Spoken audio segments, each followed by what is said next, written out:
मैं doctor Manohar Lal, consultant जेईपीसी। मैं अपने बारे ज़रा बता दूं। मैं सिटी कोऑर्डिनेटर सीबीएसई रह चुका हूं, गुरु नानक स्कूल का प्रिंसिपल भी रहा हूं मैं।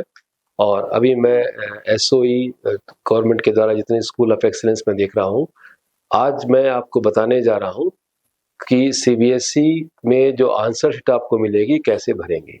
और जैसा कि आपको पता है, सीबीएसई एग्जामिनेशन की डेट शीट आ चुकी है। 15 फरवरी से क्लास 10वीं और 12वीं के एग्जामिनेशन शुरू होने जा रहे हैं। तो उसके तैयारी को देखते हुए कि आप सब ये जो सीबीएसई के जो आंसर शीट आपको मिलेगी उसे कैसे भरा जाना है, आज मैं वो आपको बताऊंगा। तो ये आप जो देखेंगे, ये सीबीए की से आंसर शीट जो है ये दो तरह की होगी। क्लास 10वीं के लिए अलग होती है, क्लास 12वीं के लिए अलग होती है। तो क्लास 12th के लिए जो आपको आंसर शीट मिलेगी उसमें सीनियर स्कूल सर्टिफिकेट परीक्षा लिखा होगा, वो इस तरह लाल रंग में होगी। और क्लास 10वीं की जो आंसर शीट होगी उसका पहला जो पेज होगा वो ब्लू कलर का होगा। तो आप जब ये जो देख रहे हैं, आप जब चेक करेंगे ये सीनियर स्कूल सर्टिफिकेट परीक्षा लिखी हुई है, तो ये आपको आंसर शीट बुकलेट मिलेगी। तो जैसे ही बुकलेट मिलेगी, सबसे पहला आपका काम होगा कि आप उसको चेक कर लें। उसमें जितने पे 28 पेज की कॉपी मिलेगी, तो 28 पेज कॉपी में है कि नहीं, और कहीं पर कॉपी अंदर से फटी हुई है, कोई कोई पेज मिसिंग है, आप तुरंत इन्विजिलेटर को बताएंगे, शिक्षक को, वो आपको कॉपी चेंज कर देगा। तो उसके बाद आप इसमें जो फिलअप करेंगे, सबसे पहला जो आपको इसमें लेफ्ट साइड में देखेंगे, ये लिखा हुआ विषय, सब्जेक्ट। तो जिस विषय का आप जिस दिन आपकी परीक्षा होगी, जैसे आपके इंग्लिश स्कोर है तो आप यहाँ पर इंग्लिश स्कोर लिखेंगे। उसके बाद day and date of examination, मान लिया वो 16 फरवरी को एग्जामिनेशन है और 16 फरवरी को दिन मंगलवार है, तो ट्यूसडे 16 फरवरी 2025 लिखेंगे। उसके बाद नेक्स्ट आता है ये प्रश्न पत्र के ऊपर लिखे कोड को दर्शाएं। Write code number as written on the top of the question paper. ये सबसे इंपॉर्टेंट चीज है। आपको जो क्वेश्चन पेपर मिलेगा उस क्वेश्चन पर एक कोड लिखा रहता है, उस कोड को आपको लिखना पड़ेगा। और क्वेश्चन पर अगर 3 कोड होते हैं, 1 2 3, तो वो सेट 1 सेट 2 सेट 3, वो भी आपको यहाँ लिखना पड़ेगा। और अतिरिक्त उत्तर पुस्तिकाओं की संख्या, number of supplementary answer book used. तो ये एग्जामिनेशन के अंत में जब आप एग्जामिनेशन खत्म हो जाएगा, आपने कितनी सप्लीमेंट्री शीट ली है उसकी संख्या पे लिखेंगे। एक लिया तो एक लिखेंगे, दो लिया तो दो लिखेंगे आप इसमें। उसके बाद ये जो कॉलम बने हुए हैं, BDHSC लिखा हुआ है, ये फिजिकली चैलेंज बच्चों के लिए है। उसके लिए कैटेगरी हुई है B for blind, D for deaf and डम, H for physically handicapped, S for spastic और C फॉर डायस्लेक्स के लिए होती है। तो जिस कैटेगरी में बच्चे होंगे तो वहां पर वो टिक करेंगे। अगर आप किसी कैटेगरी में नहीं है तो उसको आप छोड़ देंगे। उसके बाद आपके पास वेदर राइटर प्रोवाइडेड, राइटर अगर ये जो किस कैटेगरी में आप बच्चे आ रहे हैं उन कैटेगरी के लिए वो कुछ राइटर की प्रोविजन होता है। अगर राइटर अगर प्रोवाइड किया गया है तो वो बच्चे यहाँ पर राइटर के लिए हाँ या ना लिखेंगे। अब ये लेफ्ट हैंड पार्ट के बाद इसमें सबसे मेन पार्ट जो था कि आप इसे गलत नहीं करेंगे, कोड नंबर सही भरेंगे। अब आप इसके सेकंड पार्ट में जब जाएंगे तो यहाँ जो बहुत सारे अल्फाबेट्स लिखे हुए हैं, ओवल किए हुए हैं, तो यहाँ पर सबसे पहले आपको ऊपर में candidate's name in capital letter, आपको अपना नाम कैपिटल लेटर में लिखना है। और नाम के बीच गैप है तो उसमें एक बॉक्स को स्पेस खाली छोड़ देना है। यहाँ पर ये कुल 24 बॉक्स बने हुए हैं। अगर आपका नाम 24 लेटर से ज्यादा है तो आपके नाम के पहले 24 लेटर ही लिखेंगे, बाकी वाले आप छोड़ देंगे इसमें। और हर एक अल्फाबेट के नीचे में आप जब लिखेंगे, जैसे आपका नाम अरुण लाल मान लिया है, तो ए जब लिखेंगे तो ए के नीचे में ए को ही आप डार्कन करेंगे और डार्कन पूरी तरह इनसर्कल करेंगे, कुछ आधा नहीं करेंगे उसको। जबकि ये क्योंकि कंप्यूटर से रीडेबल आंसर ये मार्कशीट ये होती है, रीडेबल होती है। तो ये नाम भरने में सावधानी बरतेंगे। जिस नाम के लेटर लिखे उसी नीचे में करस्पॉन्डिंग लेटर को आप लोग डार्कन करेंगे। उसके बाद यहाँ पर नेक्स्ट आता है ये रोल नंबर।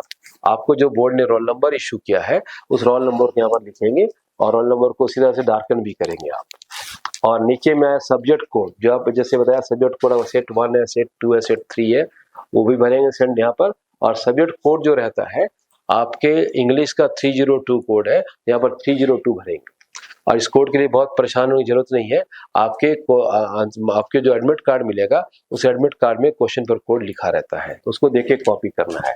सेंटर नंबर, जहां पर आप एग्जाम देने जा रहे हैं जिस सेंटर पर, उसका सेंटर नंबर एक होता है और वो भी आपके एडमिट कार्ड में लिखा रहता है सेंटर नंबर, उसको देख के आपको यहाँ कॉपी कर देना है। वो 4 लेटर का होगा, 4 वर्ड, तो उसमें आपको इस पर डाल देने हैं।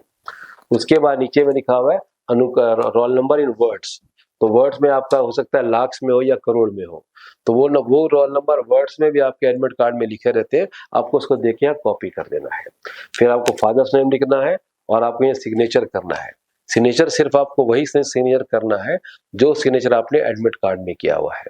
तो ये सारी एंट्री आप जब भर देंगे तो आपके पास जो क्लासरूम में जो आपके वीक्षक होंगे या इन्विजिलेटर होंगे, वो सारी एंट्री देखने के बाद वो अपने यहाँ पर ये सिग्नेचर करेंगे। वो आप सिर्फ ये ध्यान रखेंगे, जो कॉपी मिलती है, आंसर शीट मिलती है आपको, वो उसमें सारे पूरे पेज होने चाहिए। एक बार चेक कर लेंगे, बिकॉज जब आधे समय आप चेक करेंगे तो आपको दिक्कत हो सकती है, बाद में कॉपी चेंज करने में दिक्कत हो जाएगी। तो पहले वो जरूर चेक करेंगे। और कॉपियां जो रहती है, मैथमेटिक्स के लिए कॉपी एक अलग कॉपी आती है, इसमें ग्राफ पेपर दिया रहता है। और इस फर्स्ट पेज में आप कहीं पर भी कोई भी आइडेंटिफिकेशन मार्क्स नहीं देंगे, और साथ ही में कोई करेक्टिंग फ्लूइड आप यूज नहीं करेंगे। कुछ अगर कोई गलत हो जाता है उसको क्रॉस कर देंगे, सिंपली उसकी जगह नया नया डाल देंगे। उसमें करेक्टिंग फ्लूइड या व्हाइट फ्लूइड आप नहीं लगाएंगे उसमें। अब मैं आपको दिखाता हूँ एक भरी हुई मार्कशीट, जो इसकी शीट है, फर्स्ट शीट है। तो देखिए, इसे मैथमेटिक्स एग्जामिनेशन है, तो मैथमेटिक्स लिखा हुआ है, सैटरडे 21 मार्च डेट लिखा हुआ है, और सब्जेक्ट का medium of answering, English medium तो इंग्लिश मीडियम लिखेंगे, हिंदी से लिखेंगे इसमें। और कोड लिखा हुआ है 62/01, और एक्स्ट्रा आंसर शीट 02, और कैटेगरी में टिक किया हुआ है। और यहाँ आप देखेंगे किस तरह से फिलअप किया हुआ है, कैसे ये डार्कन किया हुआ है, तो इस तरह से आप डार्कन करेंगे। अरुण लाल लिखा हुआ है, तो ए के नीचे में ए को डार्कन किया हुआ है। उस तरह से आर, तो आर के नीचे आर को किया हुआ है। ये आप सावधानी बरतेंगे, उसी करस्पॉन्डिंग रो में ही आप करेंगे। और रोल नंबर लिखा हुआ है 62140410, तो 6 के नीचे 6 में क्या रहेगा, और 2 के नीचे 2 में। इस तरह से आप इसको डार्कन करेंगे। सब्जेक्ट कोड 041 मैथ्स का होता है, तो 041 लिखा है, उसके बाद आप करस्पॉन्डिंग सर्कल को डार्क करेंगे। और सेंटर नंबर लिखा हुआ है, तो ये आप फिलअप किया हुआ है, इसको आप देख लेंगे। और इसमें आप कोई किसी तरह गलती ना करें। फिर से मैं दोबारा बता दूं कि करेक्टिंग फ्लूइड कहीं यूज नहीं करेंगे आप। और इस फर्स्ट शीट में कहीं पर भी आप कोई भी किसी तरह से भी आप आइडेंटिफिकेशन मार्क्स नहीं देंगे। अभी मैं आपको एक एडमिट कार्ड के दिखाता हूँ। ये आप देख रहे हैं एडमिट कार्ड का प्रारूप इस तरह से होगा। और ये एडमिट कार्ड जब आप स्कूल में जब जाएंगे, वहां से स्कूल से मिलेगा आपको, या स्टूडेंट फोटोग्राफ की जगह बनी हुई है। आजकल स्टूडेंट फोटोग्राफ स्कैन होके आता है। अगर वहाँ कोई गलती होगी तो आप प्रिंसिपल से आप कहेंगे, फिर आपकी अपनी फोटो यहाँ लग जाती है। इसमें सारे एंट्री देखिए, यहाँ जो खासकर हमने बताया था, रोल नंबर वर्ड्स में भी दिया हुआ है, फिगर में भी दिया हुआ है। इसी को आपको 3,23 लाख लिखा हुआ, कॉपी कर देना है। और यहाँ पर आप देखेंगे लिस्ट कॉलम में ऊपर में टॉप में सेंटर नंबर लिखा हुआ है, इसी सेंटर को आपको वहाँ कॉपी करना है, सेंटर नंबर को। और ये आपके सब्जेक्ट कोड लिखे हुए हैं, और साथ में सब्जेक्ट के नाम भी लिखे हुए हैं, इसी को देख के आपको कॉपी कर देना है। ये स्कूल का एडमिट कार्ड है। और नीचे आप जो आप सिग्नेचर आपका देखेंगे, ये साइन जो आपकी जो साइन रहेगी, वही साइन आपको कॉपी में करनी है। नेक्स्ट मैं आपको दिखाऊंगा क्वेश्चन पेपर। एक क्वेश्चन पेपर का प्रारूप दिखाता हूँ। इंग्लिश का क्वेश्चन पेपर है।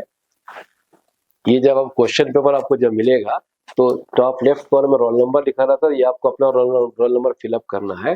और क्वेश्चन पेपर का जो कोड है 1/1/1, तो सेट 1, इसी को आपको वहाँ कॉपी करना है। जो आपके आंसर शीट में है, यही क्वेश्चन को कॉपी करेंगे आप। सेट 2 में मिलेगा 1/1/2 मिलेगा, और सेट 3 में 1/1/3 मिलेगा। तो ये आपको आंसर शीट जो में आप मिलेगी, उसमें आपको 2 चीज सावधानी फिर से मैं कह रहा हूँ करनी है। एक तो आपको क्वेश्चन के ऊपर कोड सही चाहिए, और बाकी जो भी एंट्री आप अपनी भर रहे हैं उसको आप सही से भरेंगे, कहीं पर व्हाइटनर यूज नहीं करेंगे। बिकॉज ये जो आंसर शीट है कंप्यूटर रीडेबल होती है, कोई भी आप गलती कर देंगे तो आपकी कॉपी जांच नहीं होगी। तो बस आज के लिए इतना ही। मेरी सबको आपको शुभकामनाएं आने वाले एग्जामिनेशन के लिए। All the best.